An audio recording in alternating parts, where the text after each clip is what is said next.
মাত্র 20 টাকা কেজি সস্তায় আলু কিনে বস্তা ভরে এই চিপস বানিয়ে রাখুন। সময় সময় খেতে পারবেন।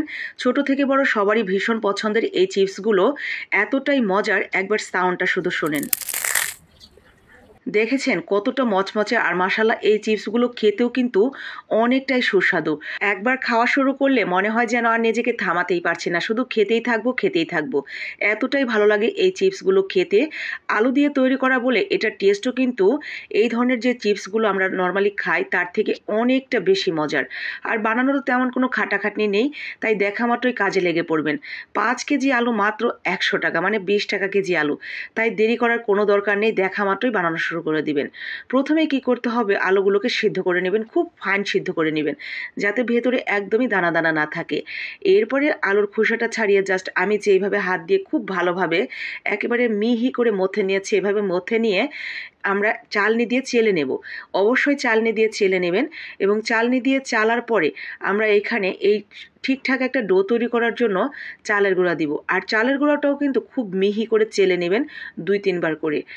ভিজা চালের গুঁড়া বা শুকনো চালের গুঁড়া যেটাই হোক, কোনোটার সমস্যা নেই। চালের গুঁড়া পরিমাণ মতো দিয়ে নেবেন, ঠিকঠাক মতো একটা ডো তৈরি করার জন্য যতটুকু প্রয়োজন সে অনুসারে।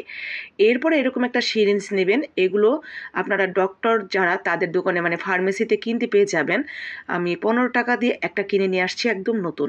এরপরে সুই দিয়ে সুইটা গরম করে আমরা সামনের দিকটাতে কয়েকটা ছিদ্র করে নিয়েছি, বেশ কয়েকটা ছিদ্র, 15 থেকে 20টার মতো হবে। তো এরকম ছিদ্র করে নিয়ে আমরা জাস্ট এইভাবে সেই আলুর যে ডোটা করে রাখলাম সেই ডোটা এইভাবে দিয়ে কলা পাতার উপরে সামান্য একটু তেল আমরা মেখে নিয়েছি, রান্নার রেগুলার তেল। একটু তেল মেখে নিয়ে ঠিক এইভাবে চেপে চেপে বের করে দিলেই কিন্তু পিঠাগুলো হয়ে যাবে, মানে চিপসগুলো।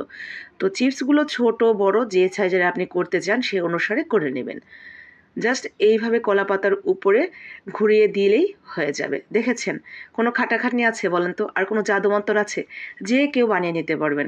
একেবারে সহজ একটা উপায়।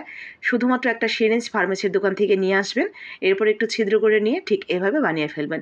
এরপরে ভাপে দিয়ে নেবেন, জাস্ট 30 সেকেন্ড 40 সেকেন্ডের মতো ভাপ দিলেই এগুলো হয়ে যায়।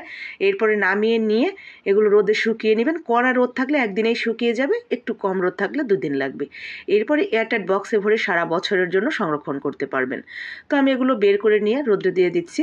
আর আমার এটা শুকাতে মোটমাট 2 দিন সময় লেগেছে, কারণ এখন রোদ যেহেতু একটু মিটমিটা।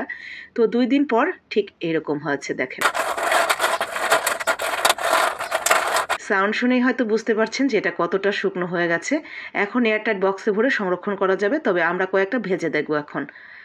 তো ভাজার সময় খুব গরম তেলে এভাবে ভেজে নিলেই হয়ে যাবে। এরপরে ভাজার পরে নিজেকে ধরে রাখতে পারবেন কিনা, আর বাসার বাচ্চা কাচ্চা তো আপনার কাছেই দাঁড়িয়ে থাকবে এটা খাওয়ার জন্য। তো এই তো, যারা এই ধরনের চিপসগুলো খেতে পছন্দ করেন তারা কিন্তু ঝটপট বানিয়ে নিতে পারবেন। আর ভিডিওটা যদি ভালো লাগে তাহলে অবশ্যই লাইক কমেন্ট শেয়ার করে দিবেন, যাতে বাকি আপু ভাইরাও দেখে বানিয়ে নিতে পারে এই আলু সস্তা থাকতে থাকতেই। আসসালামু আলাইকুম।